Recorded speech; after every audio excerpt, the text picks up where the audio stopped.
Bienvenidos numerorianos. Hoy los invito a viajar al principio de todo, al Ainulindale, para conocer quiénes fueron los Valar y los Maiar, en un nuevo video de Camino a Númenor y la sección Entendiendo el Silma.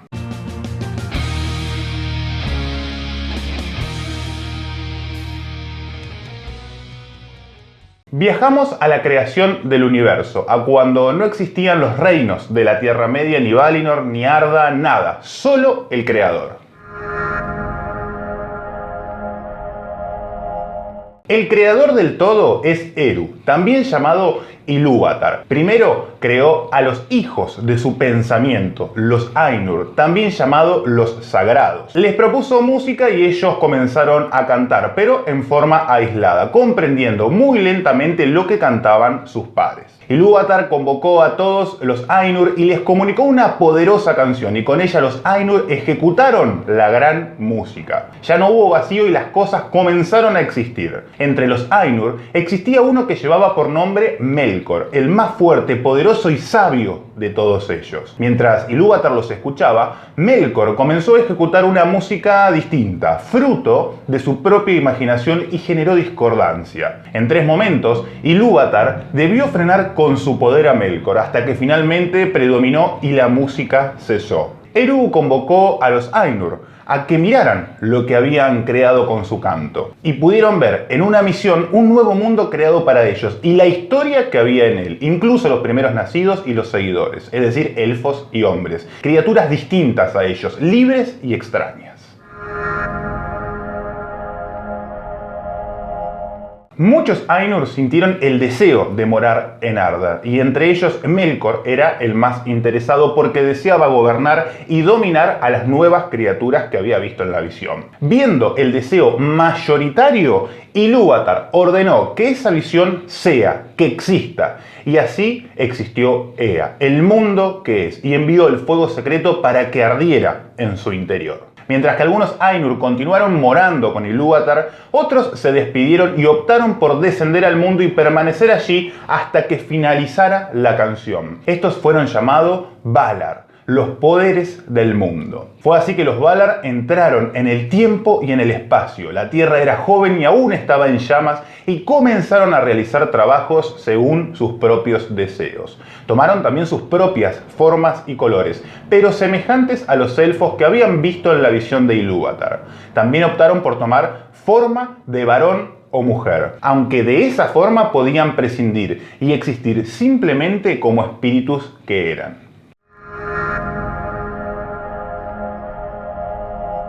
Entre todos los Valar que descendieron a Arda, 7 fueron sus señores y 7 fueron sus reinas. En élfico y en el orden que es debido, los señores fueron Manwë, el señor de los vientos; Ulmo, el señor de las aguas; Aule, el señor de las sustancias y el gran herrero; Orome, el cazador, también llamado Tauron, el señor de los bosques; Mandos, el primer amo de los espíritus, guardián de la casa de los muertos y juez de los Valar; Lorien, el segundo amo de los espíritus, también llamado Irmo, patrono de los sueños y señor de los jardines de Lorien, el más hermoso de todos los lugares del mundo; Tulkas, el más grande en fuerza y proeza, también llamado Astaldo el valiente. Mientras que las reinas fueron Barda, quien mora junto a Manwë y es conocida como la Exaltada, y fue alabada por los elfos como Elbereth, la dama de las estrellas.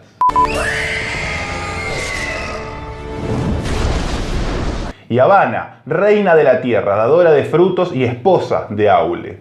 Niena, la reina del dolor, la pena, la piedad y la esperanza, vive en completa soledad. La curadora de las heridas y esposa de Lorien. Vaire, la tejedora del tiempo y la historia, esposa de Mandos. Vana, la siempre joven y esposa de Orome, la que rejuvenece y alegra todo con su paso. Nessa, la señora de la danza y esposa de Tulkas.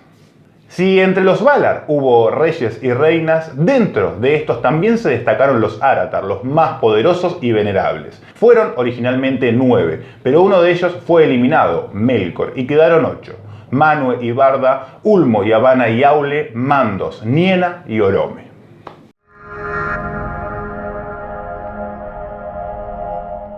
El hermano menor de Melkor, Manwë, fue quien lideró a los Valar, y este, temiendo que Melkor tomara venganza y temiendo por el poder que había conocido, convocó a muchos otros espíritus, tanto mayores como menores, para que lo ayudaran. Todos esos espíritus también fueron antes que el mundo, y si bien formaban parte de la misma orden que los Valar, eran de menor jerarquía. Se los conoció como Maiar, el pueblo sometido a los Valar, y fueron sus servidores y asistentes. Muchos de estos Maiar fueron conocidos también por los habitantes de la Tierra Media, ya que como los Valar podían asumir formas corpóreas si así lo deseaban, los Maiar también tenían esa capacidad. Entre ellos se encontraba el más sabio de todos los Maiar, que se llamó Olorin, y vivía en los jardines de Lórien. Mucho tiempo después formó parte de la Orden de los Istari, sobre la que te cuento más en estos dos videos. También podemos mencionar a Melian, la Maya, conocida principalmente durante la primera edad de la Tierra Media, ya que decidió permanecer en el bosque de Doriath luego de haberse enamorado de uno de los primeros nacidos, Elu Thingol.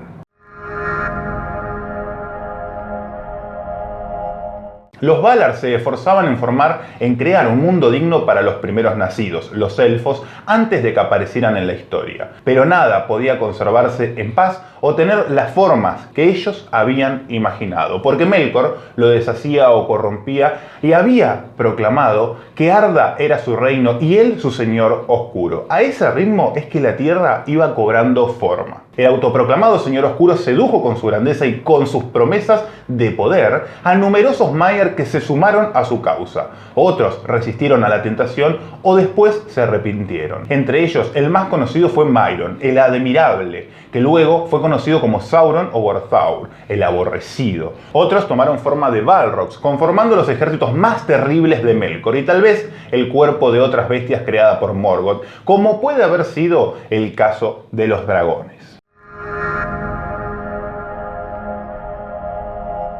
El primer enfrentamiento entre Valar y Melkor estalló antes de que Arda estuviese acabada. El Señor Oscuro se imponía y dominaba gran parte de la tierra. Fue por ese motivo que llegó a Arda el Vala Tulkas, quien derrotó y ahuyentó el mal. Morgoth así se refugió en las tinieblas exteriores. Aprovechando la paz reinante, los Valar ordenaron mares, tierras, montañas y la flora. Así los fuegos fueron sepultados bajo las colinas. Ante la necesidad de luz, Aule fabricó por pedido de Yavanna dos grandes lámparas para iluminar la Tierra Media.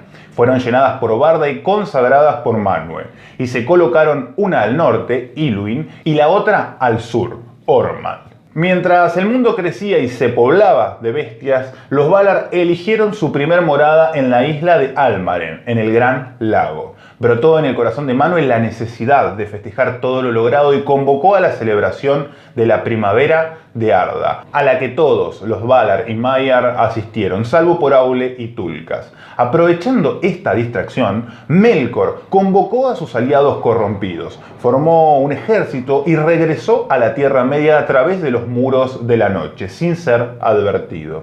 Construyó su fortaleza debajo de oscuras montañas y fue llamada Utumno. Desde allí volvió a corromper todo lo creado y por ello los Valar descubrieron que el mal había vuelto. Melkor atacó las lámparas y las destruyó.